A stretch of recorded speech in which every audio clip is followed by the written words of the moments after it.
Karibuni kwenye kikao chetu. Nafikiri tuko hapa kwa ajili yenu, kwa hiyo karibuni tuweze kuanza na utaratibu. Tutatoa maelekezo kutoka kwa ofisi kama mwenyekiti. Nafikiri mambo mengine yanahitaji ukimya. Ikiwa kuna kitu labda hauelewi vizuri, nyosha kidole ndipo uzungumze. Tuheshimu utaratibu, lakini pia nafikiri sisi ni wanasheria, ninyi ni wanasheria, tuna sababu kubwa ya kufanya vitu kisheria pia. Kwa hiyo mimi siamini kama ni swala ambalo linahitaji vurugu, kutoelewana, sijui nini, hapana. Tunatakiwa kutumia utaratibu mzuri kwa sababu ni swala ambalo nafikiri ni la kisheria. Kwa hiyo ngoja nimkaribishe mwenyekiti atusaidie utaratibu angalau tuweze kuendelea. Karibu mheshimiwa.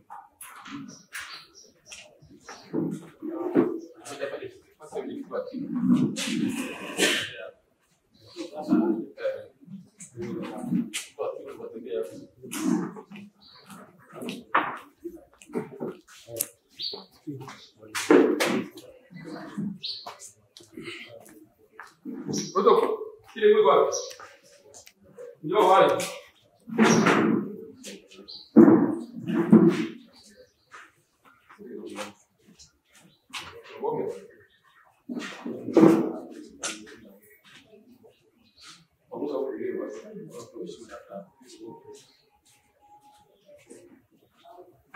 Michezo. Fikiria tuko hapa kwa lengo moja.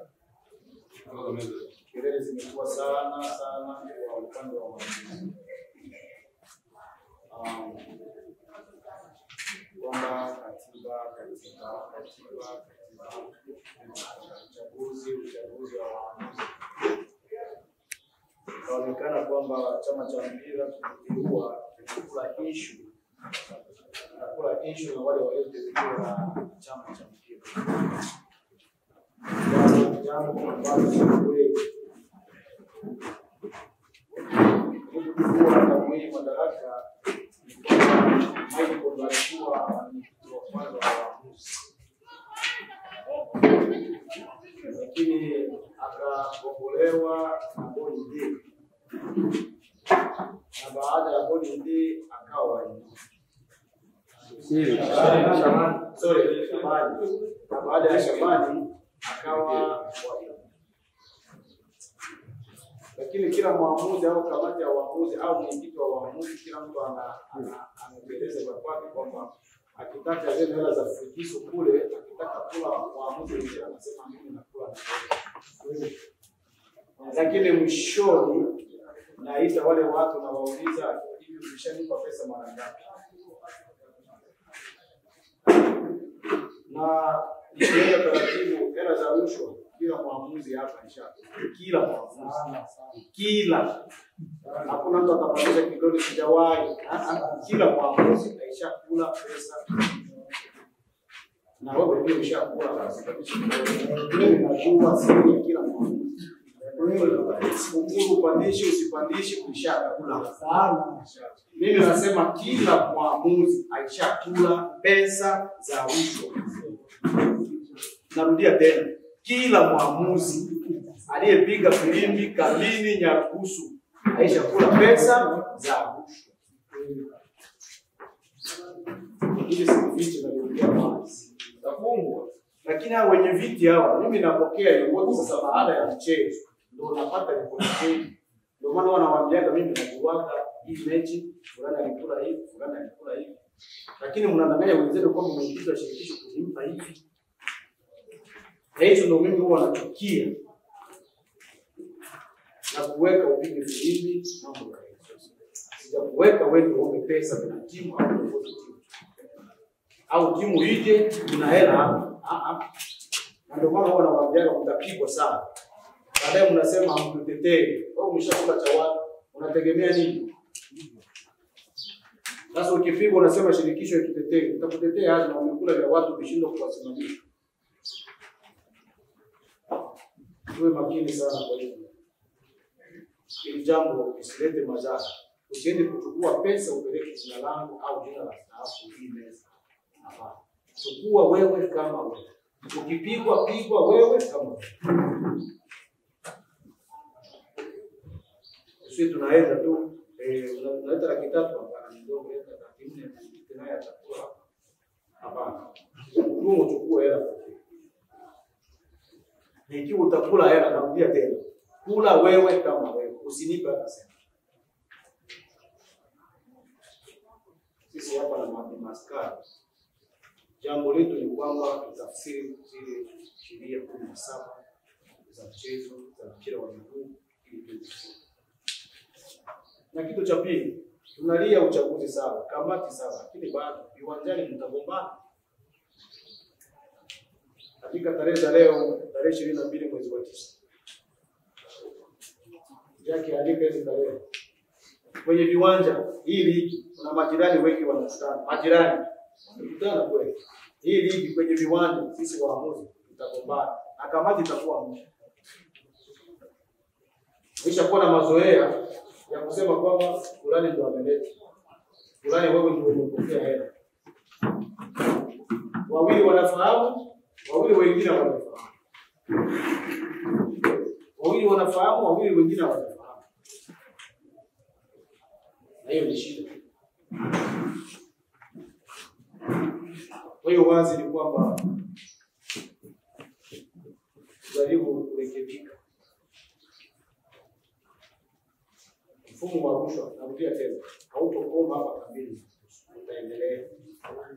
Lakini iweni makini na kula rushwa kwa hivi vilabu vyetu.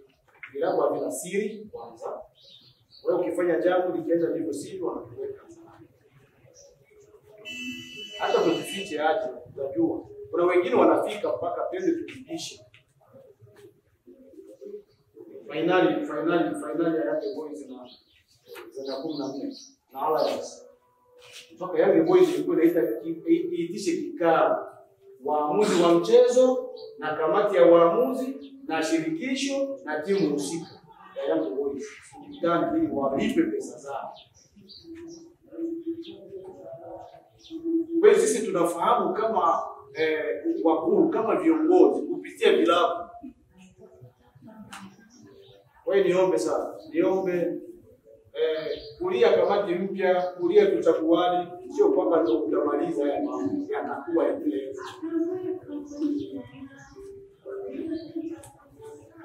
Cha msingi ni kuwekana wazi na kuheshimiana. Lakini usipige kelele, usilete fujo au vurugu kwa pale hakutatendeka jambo. Mpaka kuna audio nilisukuma kwenye grupu yetu ya marefa hii kuhusu ASCU. Aliyepokea hela kwa nani Mputu wewe wainua nani aliongea naye people wa ASCU, nikampigia people nikampigia hiyo audio nikaituma. Valentino anauliza kule kwa ASCU tayari walipokea pesa. Valentino hata yuko kwenye mchezo, hata hayuko kwenye mchezo, yeye anafuatilia ajue, kisha aambie wale waliokuwa kwenye mchezo kwamba wenzetu walipokea pesa. Hadi mtawafurumu. Ikiwa upo kwenye mchezo na wenzako ndio wanakula, basi wafikie kwa utaratibu. Isiwe hadharani watu wasikie. Nikianza pigwa kwenye timu, ina maana mnajiweka wazi wenyewe. Kwa mimi niombe sana ili swala tuliache. Utakumbuka siku moja utapigwa sana. Narudia tena, utapigwa sana. Kwa hiyo tuliache kuchukua pesa za watu. Timu zinaanza kulisha waamuzi pesa na kwa ngumu sana. Lakini jambo la pili ni kuwajibika kwenye majukumu. Tujitolee. Hivi hakuna aliyeshikwa hapo. Ukijisikia sasa hivi kwamba sitopita filimbi kamili, wewe toka nini? Lakini ukijitolea, ukija hapo ukijitolea kwamba acha nisaidie jamii yetu ya wakimbizi, basi heshimu mikakati, heshimu zile taratibu zilizowekwa na ofisi kuu. Lakini utakuta kabisa waamuzi uwanjani wako wawili, ni mmoja. Nashindwa kuelewa sasa huyu amekuja kwa nini? Mnafanya kazi mashirika. Wanaoenda saa 2 ndio kazini, unaamka saa 1, unaenda saa 2 ushakuwa pale ofisini. Unapokea 48,038. Piga hiyo budget ndio mahesabu hizo hela kwa mwezi. Ununue kuemea, huko unaziemea kwa mwezi kuemea. Tena sio mikeke au vya mbese hapana. Kabuchungu. Tuangalie zitafika mpaka utakulani. Lakini unaheshimisha hiyo kazi ya 38. Lakini hapa kwenye mpira unachelewa ikiwa kuna figiso. Ukiwa figiso huko wa kwanza unagombania mchezo. Tuache ya mambo. Hii ni fani mwenyewe ukaisomea, ukaichagua, utendee kazi. Usijali maslahi, usijali pesa, itakusaidia kwa mbele. Utaishia hapa kabili ya ruhusa tu, maana wewe si mbunifu, haujiongezi. Unaweza toka unaenda unarudi Burundi, unarudi Kongo au unaenda sehemu nyingine, upigaji filimbi wako ni mazoea ya hapa, utakuwa mzoefu hapa. Wewe niombe ukichagua kuwa mwamuzi, heshimu mikakati, heshimu taratibu za ofisi. Fika kwenye mchezo, iwe wanawake, iwe daraja la 4, iwe daraja la 3, twende timu. Mpaka sisi tunashangaa kabisa huko njiani, si refa ni watu mmoja, bado wawili, hata mmoja ataweza, hata ni watoto watazama. Hata wajue sheria. Tunawakosea, tunawanyanyasa. Kwa hiyo ikiwa umejileta kweli kweli upambane na kazi, upambane na changamoto za mpira wa miguu kabla ya kuhusu, uombe ujaribu kuishi na uchapa kazi na ufike viwanjani kwa wakati. Na ikiwa kuna tatizo, waambie wahusika, wafahamu ili mtu mwingine acha kazi. Itakuwa jambo la kupendeza sana. Lakini kitu cha tatu, niombe sana. Waamuzi kwenye grupu yenu mnabebanaga sana. Amufunzane mambo ya soka, lakini hapo ni kubebana. Shida kuelewa tofauti. Shida ni nini? Ripoti zinakuwa nyingi. Na kundi lenu ndio kundi dogo. Sisi ndio tunabeba kundi kubwa la watu maelfu. Tena wadau wa nchi mbalimbali. Sasa nyinyi kiungo muhimu kwenye mpira wa miguu sasa. Nyinyi kwa nini ndio amwendi vizuri? Mtaharibu huu mpira wa watu. Nyinyi ndio kiungo muhimu kwenye mpira kwenye soka. Waombe mpendane kama waamuzi. Nyinyi ni familia. Najua mimi wanashangazwa sana na nyinyi waamuzi. Hata mwenzenu afiwe, hata mwenzenu aumwe. Sijawahi kuona nyinyi mnaenda kuona mwenzenu wa hali kama. Sijawahi. Hata wengine wanakataa kutoa mchango tena tumwangalie fulani. Anakataa 1000. Tutakuwa watu wa aina gani? Na sote ni watu wazima hapa. Tasikia mama yake ya fulani kafariki. Waamuzi wako kimya tu. Nyinyi wenyewe tu kwenye grupu pale, jamani mwenzetu amefiwa, tufanyeje kila mtu hivi, twende tukamuone. Unaenda kumfariji mwenzetu, anaona kweli wenzangu wananijali. Upe kazi nzuri, hata familia itaona kile. Inasema huyu mwanaitu endelea kupiga nini? Filimbi. Lakini sijawahi kusikia mnaniambia kwamba rais wa chama siku fulani tunaenda kumuona mwenzetu. Kuna ya huyu komite nilisikia wamoja wamekataa kuweka 1000 lakini wengine wakaweka. Na sikujua ikiwa mlienda au hamjaenda. Inaashiria wazi kama tunaenda kama watoto wachanga. Mimi niombe sana.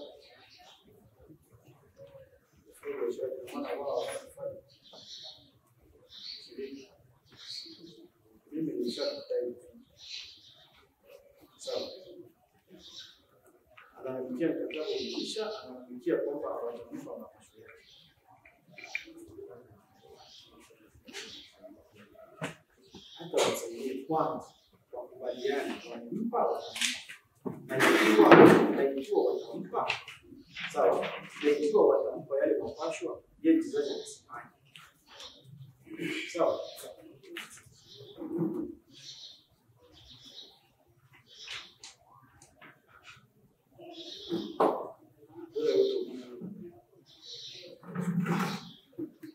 Kwa hiyo mimi niombe jamii tujaribu kupendana, tuongee masuala ya soka, jambo la kupendeza sana. Sisi ni familia,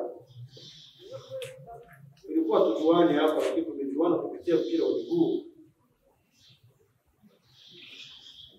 Mimi kwa waamuzi wengi nafahamu kwa sababu ya mpira, na wengi waamuzi wanafahamu kwangu kwa sababu ya mpira. Si ndugu wa kuzaliwa naye, si ndugu wa kifamilia, hapana, lakini familia ya mpira wa miguu inafanya kujuana. Kwa hiyo tupendane. Hii ni gurudumu kubwa sana, nzito na lina masharti makubwa. Jambo la 4, nimejifunga kamba shingoni. Na barua nimeandika kwenye serikali ya Muungano wa Tanzania. Nimeandika hivi: ukitokea vurugu ya aina yoyote kwenye mpira wa miguu hapa kambini, mpira utafungwa mwaka. Na maana serikali ya Muungano wa Tanzania itafunga mpira wa miguu muda wa mwaka mzima. Naelekea kwenu kwa sababu kuna baadhi ya michezo inasababishwa na nini. Kwa hiyo tujisimamie kama waamuzi, kama watu wanaotafsiri zile sheria. Ni kweli michezo mingine washabiki wanaonea maamuzi yuko vizuri, lakini wanaonea. Ni kweli. Lakini michezo mingine ukiangalia maamuzi yanachezea. Kwa hiyo ligi hizi ni ligi za ushindani. Sasa daraja la kwanza hata la pili pia majirani wanakutana wengi. Na majirani ni mpira mbaya sana. Kwa hiyo jamani, tujaribu tujisimamie kabisa. Niombe kwa heshima na kazi. Hii familia yetu ya uamuzi kwanza, na sisi tusifiwe kwanza. Angalau kwa mmoja kwamba waamuzi kwenye hili walikuwa vizuri. Tunatupa kesi kubwa hapa ofisini mpaka na sisi tunashinda kichwa kinauma. Hapa bora hata usajili wa mchezaji ni sawa. Sio kesi hiyo. Si faili naomba. Itaangaliwa tu, saini yako hapana. Sawa nimeisha. Lakini refa ndio ameshindwa kumudu nini? Mchezo. Refa ndio anasababisha mchezo kuvurugika. Ikienda pale kwa bodi inatuuliza hiyo mwamuzi wewe amesomea na kwa nini haruhusu hiki. Na hiyo mchezo imeshatokea sana. Ikiwa mchezo wa Rashid Izona ama yasudiwa, ilikuwa na sisi tulionekana shirikisho ina makosa. Kwa nini mwamuzi akubali kumuingiza yule mchezaji?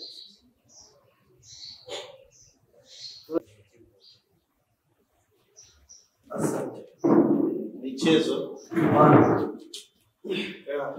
Nafikiri tumshukuru kwanza mwenyekiti mkuu kwa heshima ya pekee na namna ambavyo anaendelea kujitahidi kuweka sawa kwa mambo kadha wa kadha. Lakini pia niwaambie kitu kimoja. Sisi na ninyi tumeunda kitu kimoja, mtu ambaye ana viungo vyake. Sasa kamati ya marefa ni kiungo cha shirikisho, tena kiungo muhimu. Nafikiri kikao cha kwanza tulichokifanya mwezi uliopita kabla ya ligi ya JS niliongea na ninyi tena kwa maneno yaliyokauka. Niliwaambia kitu kimoja ambacho ameongelea mwenyekiti. Ni walaumu sana walimu wa marefa popote pale mliposomea. Mimi nilishagundua swala la usiri ni kipengele kikubwa kwenu. Kwa sababu unashindwa kuelewa mtu unachukua rushwa au ndugu yako unajua refari wenzako amechukua pesa halafu linakuwa yani siku hiyo mechi imemalizika saa 12:30. Wengine hatujafika hata majumbani tulishajua ile mechi zilitolewa 3,000. waligawana hivi. Sasa msitulazimishe siku moja kuokota maiti ya refari uwanjani.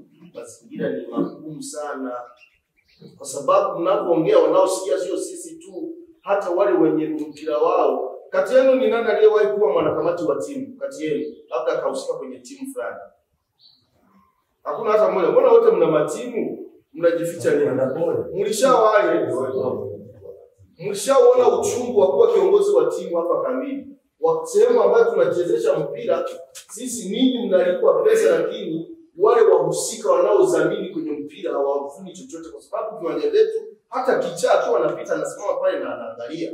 Lakini popote panapochezwa mpira, mitili ya mpira unaochezwa kambini, ni lazima wachezaji na vilabu wafaidi haki za matangazo. Kitu ambacho hakipo, lakini sasa ninyi unaenda pale unachukulia kawaida mechi ya watu wanahangaika, unachukulia kawaida makusudi mazima kabisa, unaharibu mechi. Hatutawafumbia macho. Mmelia sana kuishi na kupiga filimbi kikatiba. Tumelipitisha hili. Lakini naomba nirudie kauli niliyoitumia siku ile. Tutawafungia mpaka tuwamalize.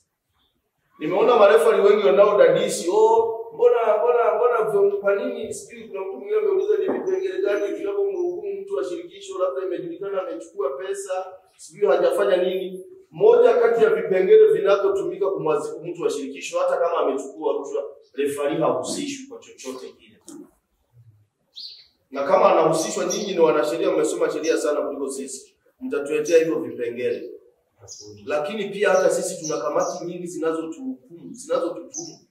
Juzi tumeitwa kwenye kikao bodi pale, tulilazimishwa marefa wa mchezo fulani, kwa mchezo gani, pamoja na makamisa kwamba wote tuwafungie. Nafikiri nilizungumza, sisi tulitafuta vipengele vya kuwafungia, tukaangalia vigezo, tukaangalia nini, hapana. Ikabidi tutege kifua kwa watu wa bodi. Ni rungu kubwa mno. Kwa hiyo sisi tuwakaribishe kwenye uchaguzi huu. Lakini mimi niombe, kama unajua bado una mkono mrefu, acha kujitafutia matatizo, acha kugombea wakikupanga uende upige filimbi. Kwa sababu huwezi kuwa kiongozi fisadi kwenye huu mpira ukaenda na wewe. Huwezi kuwa kiongozi ambaye hujui kujali marefa ni wenzako, huna sifa, kwa sababu moja kati ya sababu ya wewe kuitwa mwenyekiti wa marefa ni kujua namna ya kuwatetea marefa ni wenzako. Ni nani aliyekuwa mwenyekiti wa marefa ni nyuma kabla ya wakina Waenona na Blaze? Haya, sitaki tubishane. Nataka kujua kamati ya marefa au marefa wote mlifika kumuona komite baada ya kuungwa mara ngapi? Sio lazima wote. Sana. Mlimuona, mlimjulia hali. Basi mbarikiwe sana. Ni moja kati ya vitu ambavyo tunatakiwa kuvizingatia sana. Kwa hiyo sisi tuwaombe wagombee wale marefa wanaojua kwamba kuna kitu wanachotaka kukibadilisha kwenye mfumo wa mpira kamili. Usigombee kwa sababu wewe sijui ni mwalimu wa marefa au ni mzoefu. Achana kwanza na uzoefu. Una nini cha kuwasaidia watu ulimwengu wa mpira unaotuzunguka? Kama hicho kitu kichunguza kwa kuta huna, acha usituharibie. Tumefanya convention na bodi. Kamati itakayochagua mimi ningeomba viongozi wangu na sisi tufanye convention na nini. Msio sababu ya sisi kwenda kufungwa magereza.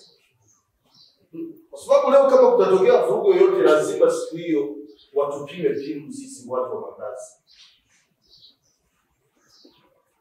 Niliwahi kuwauliza kwenye kikao, je, baada ya ligi au ya mzunguko fulani wa mchezo, huwa marefa mnakutana kwa ajili ya kuwekana sawa na kuambizana kinagaubaga kwamba refari bana fulani mechi fulani kutanisha mechi fulani huyo amua na huwa sawa kwa hiki na hiki na hiki, huwa mnawekana sawa? Hapana. Sitaki sasa mimi mtu aje hapa kusimama kugombea uendeshe ligi mpaka ishe ujawapa kikao watu marefa wenzako. Uache kutuletea usanii hapa. Mwache kuleta usanii hapa. Kama ni kiongozi mwenyekiti wa marefa ambaye huna uwezo wa kuratibu vikao kwa ajili ya marefa, acha kugombea. Acha mtu ambaye ana uwezo, sio mpaka mnizamu watoe barua kumfungia refa. Kiongozi ambaye ana uwezo wa kuita marefa wa mchezo fulani, kwamba jamani, mbona mechi yenu ina maneno mengi mtandaoni, mbona shirikisho wananilaumu, kulikuwa na nini na nini? Jamani, tubadilike hapa. Kwani sisi ndio tuna jukumu la kuita vikao tuwaonye kwa makosa ya hapa na pale? Sasa kama sio sisi, nini mnafanya kazi gani? Na hizo kamati ni za nini? Ni kamati za kufanya madili tu ya kununua mechi. Mimi nawaambia, hata kama ni katiba, kamati tutaichagua kikatiba na tutapeleka ripoti bodi. Lakini mkivuruga hata bili haijaisha, tutawamwaga chini. Ndio. Kwa sababu hatuwezi kuendelea kutengeneza uhuni kwenye mpira. Ninyi mkipanda mitandaoni kuongea makosa ya shirikisho, makosa ya mwenyekiti, mnaongea kama vile mtu akuja kukaa mbele yake tena. Ninyi wenyewe marefa mnaongea mpaka ya huku. Lakini refari mwenzenu akifanya makosa, huwa mnakaa mnazungumza. Mputu mlishawahi kumweka chini mkamuuliza kwa nini aliwapigia simu watu wa watu? Mlishawahi kumweka chini? Hamkupata taarifa. Taarifa hamkuzipata. Wewe sio ulipiga filimbi na Mputu. Kwa hiyo taarifa huna. Oya, acha usanii. Sina naongea, sina taarifa. Tuache usanii. Sina taarifa, ni vitu vya watu, tuache mizaa. Tuache mchezo, tufanye vitu kwa weledi, tuende vizuri. Mimi niombe wakati wametengenezea katika vizuri. Asio asira mwenyekiti. Hatuwezi kuacha kwa michezo. Amani. Basi mara tuendelee ngoja tuchukue nafasi kiongozi wa michezo. Amani, michezo. Kile wale wote nataka kushukuru Mwenyezi Mungu kwa kunipa fursa ya kusimama hapa. Nina swala moja au mawili ambayo naweza nikachangia. Kwangu binafsi nafikiri tumeshakuwa familia. Tumekuwa familia na tuna mengi tunayoyasikia mitaani. Binafsi sijafurahishwa. Tulichaguliwa kuwa viongozi kwa mujibu wa katiba.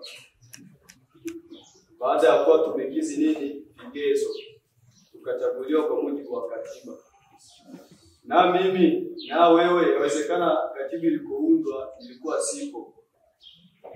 Lakini hiyo katiba inayotuongoza sisi ndio katiba inayoainisha kwamba kuna referee kuwe na nini na uchaguzi.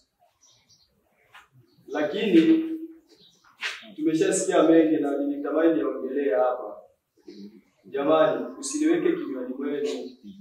Mimi sijaleta uchaguzi. Uchaguzi umeletwa na nini? Na katiba. Sababu nimeshasikia mengi, kila mtu ananipelekea sifa zake anazozijua. Uzuri wa bahati mnaongea nyinyi kwa nyinyi, sio mtu anachukia na watu wote. Tena nyinyi kwa nyinyi mnanipigia masimu na niambie. Nikaona siwezi nikaondoka sijalisema. Atakayechaguliwa, mimi sina upande wa mtu yoyote yule. Atakayechaguliwa ni huyo, na nafikiri mwenyekiti amesema vizuri. Isiwe kiburi sababu umechaguliwa kesho kutwa ufanye mabaya. Utatoka. Tunajua nyote mnalilia sema mwenyekiti wa referee sababu figisu mnazozifanya. Nafikiri mimi niko wazi. Nyote mnalilia nafasi ya mwenyekiti wa referee sababu figisu mnazozifanya. Na katiba sasa labda niwakumbushe kitu kimoja. Katiba inaeleza hivi. Anayeruhusiwa kuchagua muamuzi ni mwenyekiti na katibu wa shirikisho. Hiyo ndio katiba ile.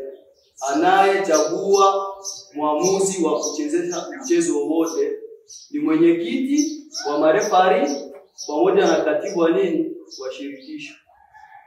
Sasa awamu tutatembea sana na katiba kama alivyosema mwenyekiti. Hiyo rushwa ambao mnakula nyinyi angalau na sisi shirikisho uwekwe sasa vizuri, na shirikisho nayo inafanya inakula rushwa. Sababu mfumo utakaochukuliwa Sio tena ule wa kwenye simu. Kama designation inafanyika asubuhi, kila mmoja atakuwa anakwenda kuchukua designation yake. Ikifika kama ni saa 9 hujafika pirani, ni rungu kabisa kama nilivyosema, tunasimamia sheria vizuri. Sababu hata kwenye hizi kanuni ndogo ndogo zinasema refa anatakiwa afike kabla ya mchezo. Kama sivyo kama kabla ya dakika 15 au 30 au pale kwenye mchezo. Sasa ikifika kwamba unafika watu wameshakuwa pale wanasubiri muamuzi. Nafikiri kamati ya nidhamu itafanya kazi. Kwa hiyo tuache malawama kwenye mpira. Tumechaguliwa sababu tusimamie sheria. Na kama tunasimamia sheria mnatuona vibaya, mtakuwa mnatusamehe. Ni bora tusiweke sheria, tuweke busara na hekima. Lakini kama kuna sehemu ina sheria, tunasimamia sheria. Huyu ni mwenyekiti wangu Kinwa. Mwenyewe anajua kati ya watu ambao mimi binafsi na waheshimu ni Kinwa, lakini anapokosea namwambia kama mwenyekiti. Ndivyo hata kwa mnatakiwa muwe kwa mwenyekiti wa kamati ya marefa, sio kwamba ndio mtu anajua kila kitu. Ana madhaifu, ana mapungufu. Na pale unapoona wewe mwenyekiti anakosea, mfikie mwambie. Sio kwamba yeye ana moto ukimfikia atapunguza, hapana. Mfikie umwambie kwamba mwenyekiti, kwa hili hapo umekosea. Na hata mwenyekiti pia na mimi nikikosea ananiambia umekosea. Sababu tunaishi kama familia. Kwa hiyo hakuna mtu hapa eti kwamba sivyo Kristo, kuna mtu ambaye anapenda awe referee, hapana. Kuna watu wengi hapa nikianza watu wengi mareferee, siri zao nyingi nazifahamu. Lakini hawataweza kusikia hata siku moja hata mwenyekiti wangu Kinwa nimpe ripoti. Hapana. Na nikiona wewe una makosa, mimi nitakuita wewe mwenyewe tu binafsi, naongea na wewe, tunamaliza.